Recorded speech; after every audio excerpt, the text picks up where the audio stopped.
চলো স্কুলে যাই। চলো রাজু।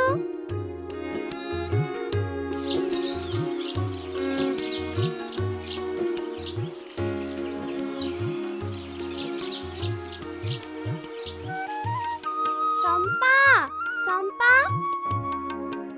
ও মিনা, চলো।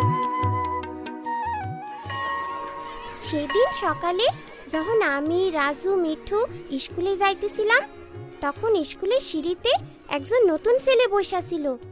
তার আচরণ আমাদের থেকে অন্যরকম মনে হইতেছিল। পরে বুঝলাম এর কারণটা কি। আমার ছেলেটারে তো আপনাদের স্কুলে ভর্তি করাইছি, ওরে ভালোভাবে দেখায় দিলে ও সব পারবো। আপনি এটা নিয়ে একদম ভাববেন না আপা, আমি ওর দিকে বিশেষ লক্ষ্য রাখব।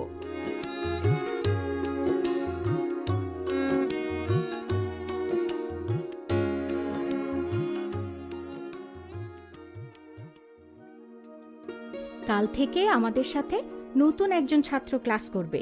তার নাম অনু। অনু মাঝে মাঝে একটু অন্যরকম আচরণ করতে পারে, কিন্তু আমরা সবাই তার সাথে স্বাভাবিক আচরণ করব। আপা, যারে বাইরে দেখলাম সেই কি পাগল? ও তো একটা বোকা।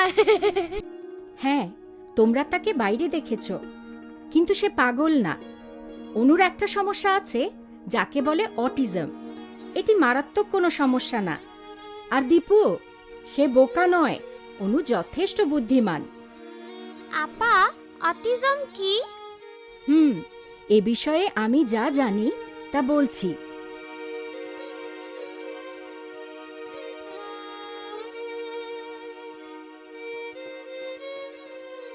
অটিজম হলো মস্তিষ্কের বিকাশজনিত সমস্যা।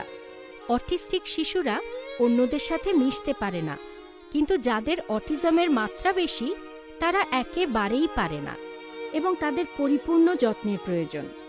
এগুলো অটিজমের কিছু লক্ষণ।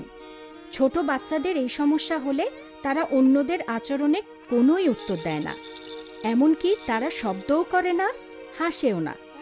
যত তাড়াতাড়ি অটিজম শনাক্ত করা যায় তত তাড়াতাড়ি এর পরিচর্যা করা সম্ভব। অনুর সম্পর্কে যা বলা হলো তাতে বোঝা যায় কোনো কিছু বারবার বললে এবং রুটিন মেনে চললে সে সব কিছু ঠিকমতো করতে পারবে। এজন্যে স্কুলের নতুন পরিবেশে এসে সে কিছুটা সংকোচ বোধ করবে, কিন্তু সবাই তার সাথে শান্ত ব্যবহার করো। আর দীপু, কোনো দুষ্টুমি নয়,